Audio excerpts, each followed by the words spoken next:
Bonjour à toutes, bonjour à tous, bienvenue sur TV Vendée en ce mardi 9 septembre dans votre matinale. J'espère que vous allez bien ce matin, bon courage à celles et ceux qui s'apprêtent à prendre le chemin du travail ou bien des cours. Bon appétit si vous prenez encore votre petit déjeuner, je vous le répète régulièrement, c'est le repas le plus important pour bien démarrer sa journée. Comme tous les matins, vous pouvez bien sûr réagir à l'actualité du jour avec le WhatsApp officiel de la matinale dont le numéro va s'afficher. N'hésitez donc pas à nous envoyer un petit message avec votre prénom et votre commune de résidence. Nous avons reçu il y a quelques instants sur ce plateau le lieutenant-colonel Alexis Pacreau, président de l'Union départementale des sapeurs-pompiers de la Vendée. Nous avons fait le point avec lui sur l'ensemble des missions menées par l'Union sur le territoire, mais aussi sur l'accueil samedi prochain en Vendée à Chantonnay des championnats de France de trail des sapeurs-pompiers. Ce sera donc samedi à partir de midi avec au programme plus de 30 km de course et plus de 1000 mètres de dénivelé positif.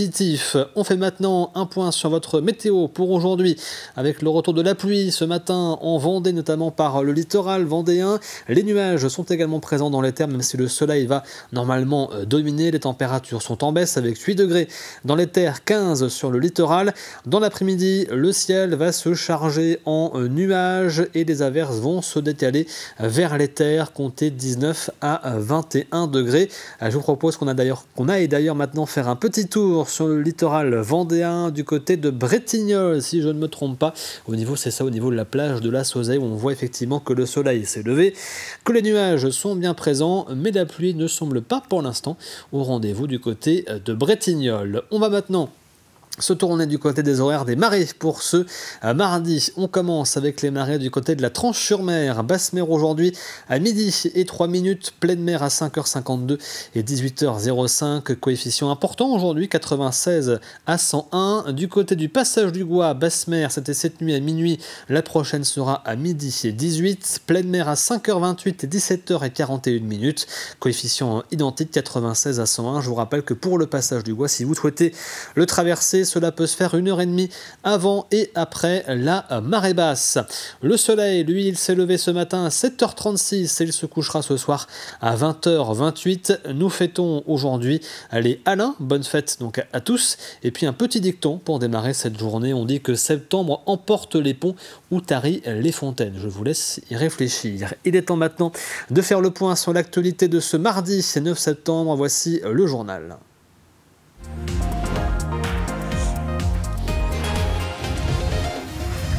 Vous avez sans doute suivi l'actualité politique de ces dernières heures. Le Premier ministre François Bayrou a donc perdu son vote de confiance à l'Assemblée nationale hier avec une large majorité contre, 364 députés contre et 194 pour.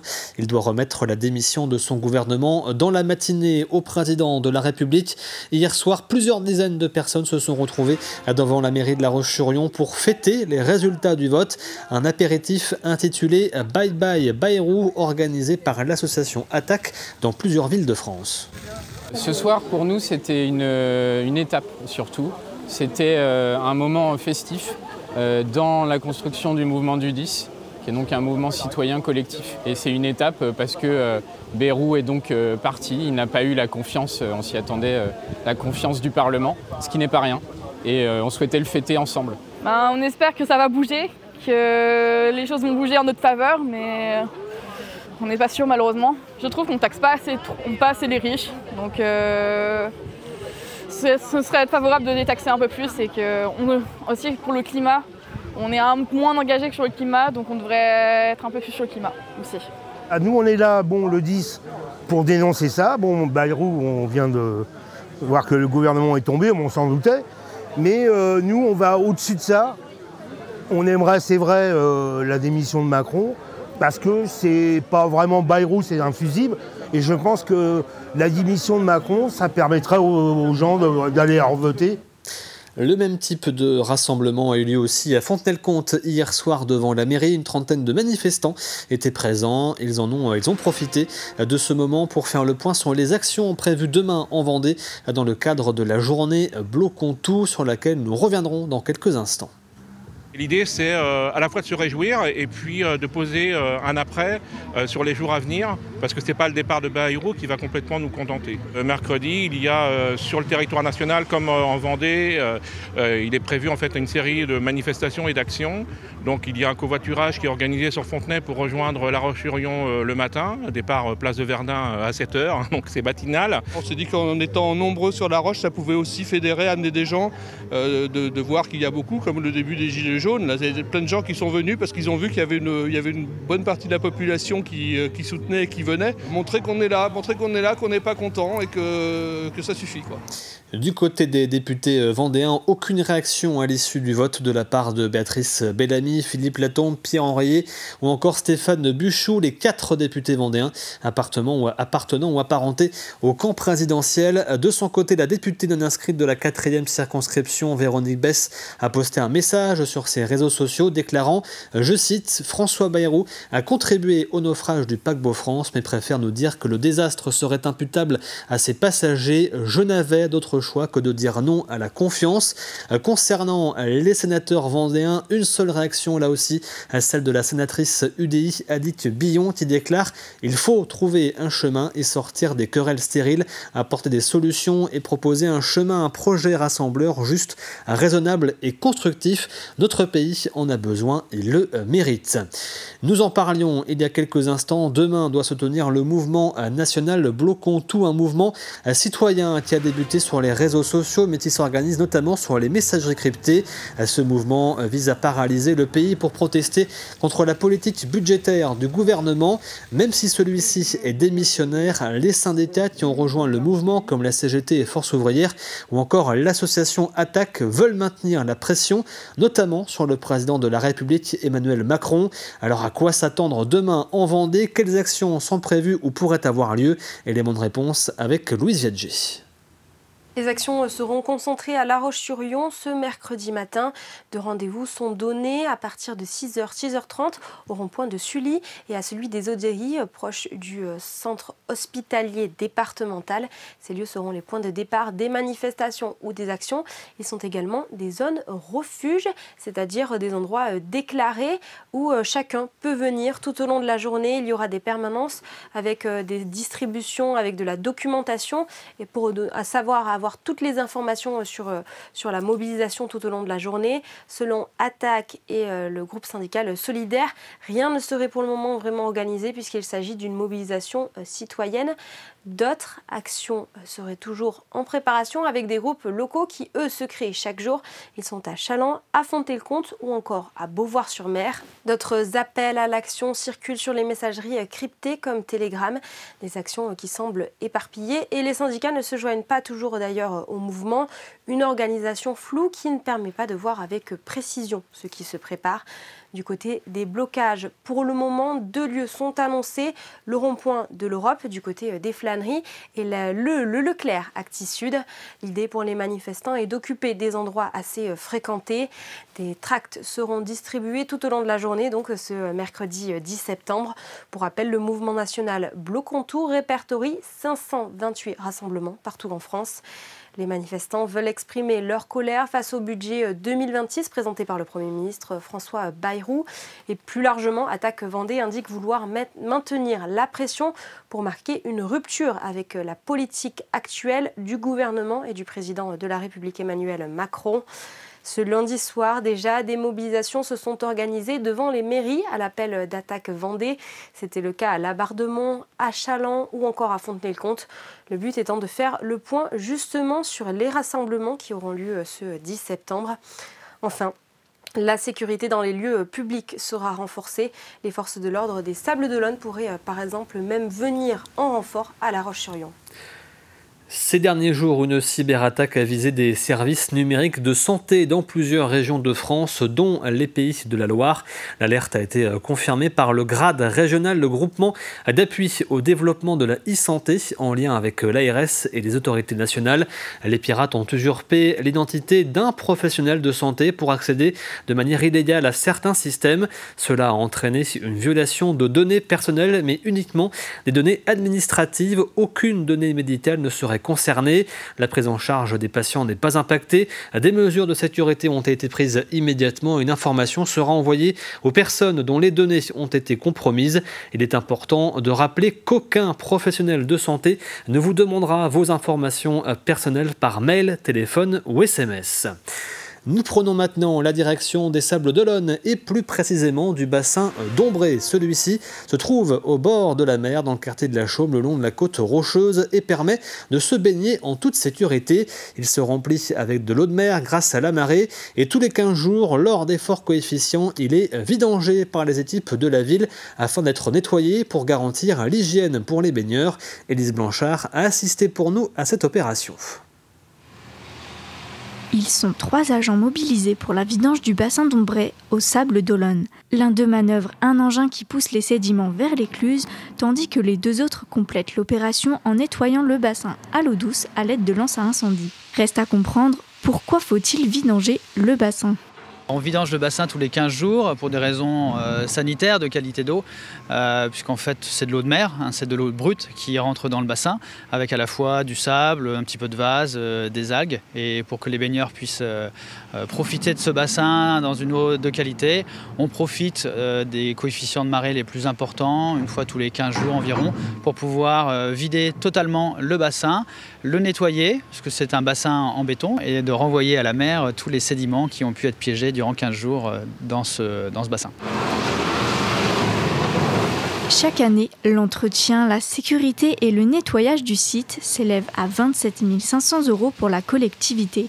Et si le bassin est très apprécié des visiteurs, il n'en demeure pas moins qu'il compte certains risques. Il y a des risques sanitaires, puisqu'en fait on est plus sur l'idée d'une piscine que sur une plage sauvage. Donc on a des mesures de qualité de l'eau, même sur nos plages, la plage urbaine aussi, on surveille la qualité de l'eau, mais ici vu qu'on est sur un espace clos, la qualité de l'eau peut se dégrader beaucoup plus rapidement. C'est pour ça d'ailleurs qu'on fait des vidanges tous les 15 jours. Donc il y a un risque de contamination, un risque sanitaire qui peut entraîner des fermetures. On l'a vu par le passé, on a eu des périodes de fermeture assez longues parfois pour des problèmes bactériens principalement. Les intempéries et les forts coefficients de marée mettent régulièrement le bassin à rude épreuve. C'est pourquoi des travaux sont envisagés à l'horizon 2027, la réfection de la digue et le déplacement de l'écluse vers le nord-ouest. L'objectif est de pérenniser le bassin tout en limitant l'impact des vagues. Quand la passion permet de faire des bonnes actions, c'est la mission qu'a remplie l'association Les Motards du littoral de Saint-Vincent-sur-Jard. Samedi dernier, une soixantaine d'entre eux étaient réunis sur la place de la mairie au départ d'une randonnée solidaire d'une centaine de kilomètres à travers la Vendée. Derrière cette manifestation, une récolte de fonds afin de financer l'achat de voitures électriques permettant aux enfants hospitalisés de la clinique Porte-Océane des Sables d'Olonne de se rendre de leur chambre au bloc opératoire. On est habité par le sentiment de se dire en fait les motards peuvent être utiles à la société et avoir une action pour les enfants, ça parle à tout le monde bien évidemment. On est plutôt des motards de tempes grisonnantes, donc on est particulièrement sensible aux enfants. On a tous des enfants, des petits-enfants. Et nous-mêmes avons été déjà opérés et passés couchés sur le brancard. C'est vrai que c'est pas très cool. Et l'ensemble des motards participants sont arrivés sur l'esplanade Georges Clémenceau à Saint-Vincent-sur-Jard où la mairie leur avait préparé une petite collation. Tous heureux d'avoir pu participer à cette opération. C'est une belle balade dans les marais. Ça fait connaître l'intérieur des terres plutôt que toujours le bord de mer. En plus, le bord de mer, là, il y a beaucoup de monde et c'est moins évident parce qu'il faut rester groupé, il faut beaucoup de prudence dans des balades moto comme ça. Je dois dire qu'on a une excellente ambiance et qu'on travaille pour des causes aussi, pour faire ressortir un petit peu, comment dirais-je, le bien des motards, parce qu'il y en a qui ne se comportent pas toujours très bien, et là on remonte un petit peu la cause des motards. Moi j'avais un enfant qui avait la mucoviscidose, donc j'ai déjà fait plein de choses pour vaincre la mucoviscidose. On faisait aussi pour Camarois, les femmes battues, les violences intrafamiliales. Tout ce qui est social, en fin de compte, on essaye d'en faire un maximum. La prochaine édition de l'Open de Vendée de tennis se tiendra au Vendée Space du 28 septembre au 5 octobre. Un événement à vivre avec TV Vendée. Les noms des têtes d'affiche de cette 12e édition de ce tournoi ATP Challenger seront dévoilés aujourd'hui à 11h sur notre antenne en direct à l'occasion d'une émission spéciale présentée par Aurélien Huard en compagnie notamment du directeur du tournoi. C'est la fin de ce journal. On fait maintenant un point sur votre météo pour aujourd'hui avec le retour de la pluie notamment dès ce matin, une pluie qui va nous arriver par le littoral, par le quart nord-ouest du département notamment. Au niveau des températures, comptez 8 degrés à Montée-du-Vendée, 9 à La Roche-sur-Yon et Fontenay-le-Comte, 10 à La Chataigneraie et les Herbiers, 12 degrés à La Tranche-sur-Mer, 13 à l'Île-Dieu, 15 degrés à Noirmoutier, Beauvoir-sur-Mer et Chaland et 16 degrés du côté des Sables d'Olonne. Il est temps de passer maintenant au plus de l'info du jour.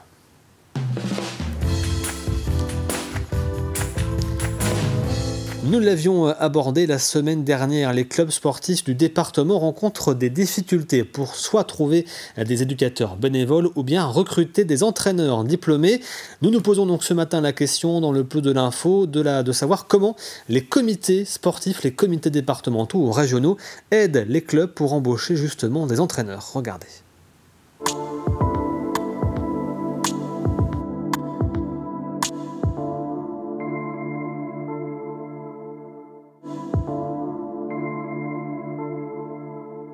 Moi j'ai passé ce qu'on appelle un BPGEPS APT, donc c'est les premiers niveaux de l'encadrement, donc pas forcément que sur l'athlétisme, c'est pour tout sport, donc on peut aller faire du foot, du rugby, du judo, quoi que ce soit.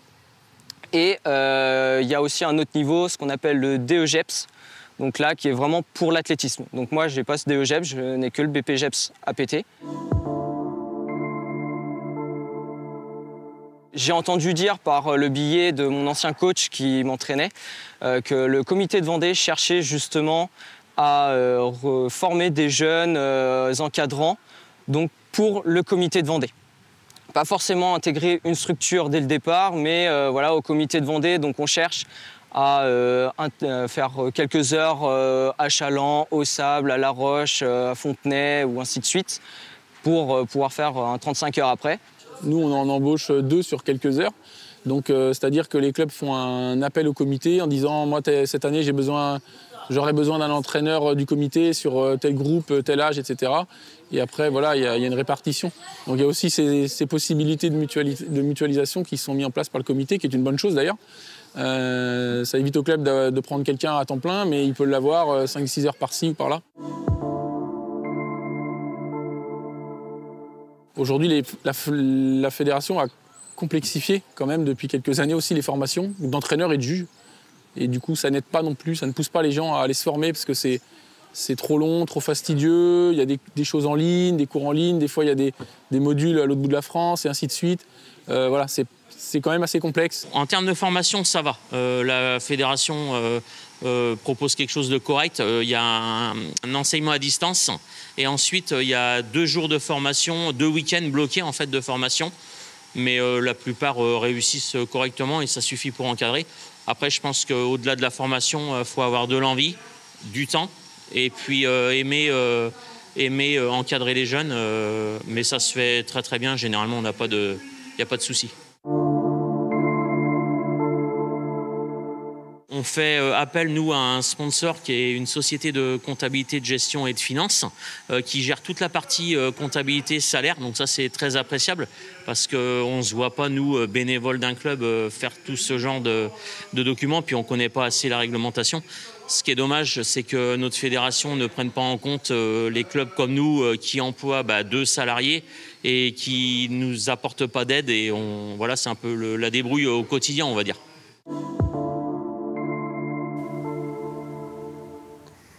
Voici pour ce plus de l'info consacré donc au recrutement des entraîneurs dans les différents clubs de sport du département. Il est temps, comme tous les mardis, de parler santé.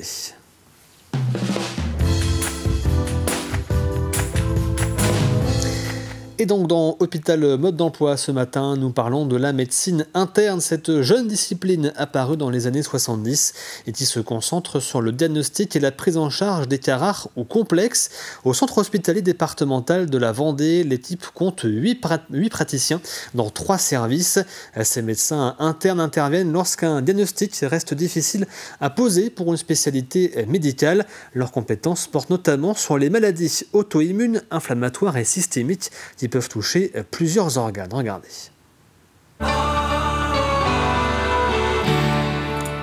La médecine interne, c'est globalement, on s'occupe des maladies auto-immunes ou bien des maladies qui peuvent toucher plusieurs organes différents.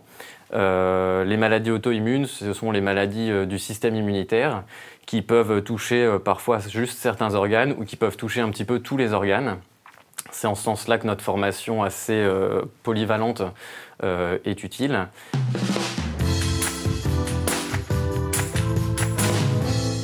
Pour être adressé en médecine interne, il faut que le patient ait été vu par un médecin, que ce soit un spécialiste d'organes ou bien son médecin généraliste, qui nous contacte et qui nous adresse un courrier nous expliquant un petit peu les symptômes du patient, quels examens il a déjà fait. Et nous, en collaboration, on va discuter avec ce médecin et puis proposer d'autres examens si ceux qui ont déjà été faits ne permettent pas de poser le diagnostic avant de recevoir le patient en consultation pour faire la synthèse.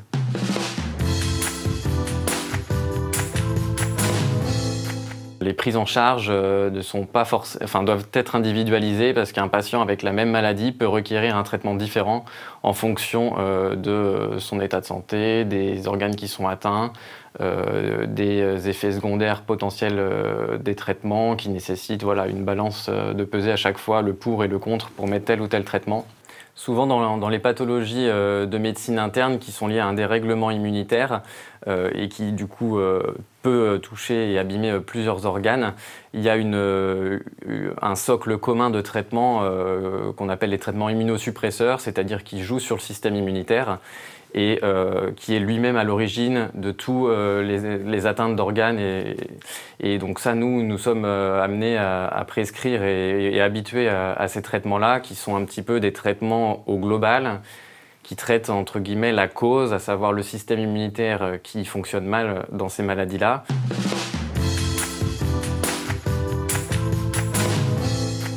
Dans le cadre de notre exercice de la médecine interne, avec des patients qui présentent souvent plusieurs atteintes d'organes différents, on est souvent amené à discuter en réunion, soit avec les collègues des autres spécialités, quand on a le diagnostic déjà d'une maladie et qui touche plus spécifiquement un organe, ou bien si à l'inverse le patient, on voit qu'il a plein de symptômes, qu'on n'arrive pas à poser un nom exact sur une maladie, ou bien que les dossiers sont parfois compliqués, ou on a du mal à être sûr à 100%. Donc souvent ça nous arrive de faire des réunions soit entre collègues internistes, comme on fait une fois par semaine sur l'hôpital, et puis également une fois par semaine en visioconférence avec le CHU de Nantes. Et puis régulièrement, en général une fois par mois, on est amené à faire des réunions avec d'autres spécialistes de l'hôpital, par exemple avec les pneumologues pour parler spécifiquement des patients qui ont des maladies auto-immunes qui touchent les poumons, ou bien parfois avec les cardiologues, ou bien parfois avec les néphrologues. Donc voilà, c'est un travail très collaboratif et avec également les autres spécialistes de l'hôpital. Et ce nouveau numéro d'Hôpital Mode d'Emploi vous a donc été proposé en collaboration avec les hôpitaux de Vendée. Je vous rappelle rapidement la question d'actualité du jour. Nous vous posons tous les matins une question. Vous y répondez tout simplement sur la page Facebook de TV Vendée. Question du jour en lien avec notre invité de ce matin, le lieutenant-colonel Alexis Pacrot, président de l'Union départementale des sapeurs-pompiers de la Vendée.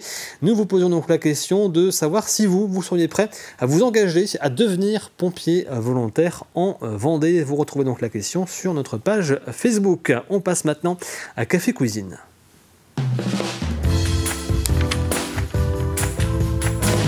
Et à gagner cette semaine dans Café Cuisine, je vous le rappelle, c'est un coffret anti-âge, routine anti-âge avec savon, sérum et crème offert par Royer Cosmétiques. Le coffret, il est, si je ne me dis pas de bêtises, juste ici, ce petit coffret. Voilà, donc à gagner avec Royer Cosmétiques. Pour cela, il faut répondre à la question, eh bien, que voici, nous cherchons le nom de cet étang qui a été récemment transformé en zone humide pour redonner toute sa place à la nature. Je vous rappelle, le premier indice donné hier, son nom rappelle une ancienne activité d'extraction. Voici le deuxième indice de la semaine. Aujourd'hui, ce site est un refuge pour la biodiversité locale. Je vous rappelle le principe bien sûr de Café Cuisine. Vous avez jusqu'à vendredi midi pour tenter votre chance sur tvvendée.fr et espérer peut-être remporter donc ce coffret routine anti-âge offert par Royer Cosmétiques. Nous arrivons à la fin de cette matinale. Merci à vous de l'avoir suivi. L'actualité revient bien évidemment avec le journal à midi et demi et je vous rappelle qu'avant cela à 11h vous avez en direct sur TV Vendée une émission spéciale consacrée à l'Open de Vendée de tennis, émission dans laquelle vous seront donc annoncées les principales têtes d'affiche de la 12e édition de cette Open de Vendée de tennis qui aura lieu à partir de la fin du mois au Vendée Space tournoi ATP Challenger. Quant à moi, je vous retrouve bien sûr demain à partir de 7h pour une nouvelle édition de la matinale. D'ici là, je vous souhaite de passer une excellente journée bien sûr sur TV Vendée. À demain.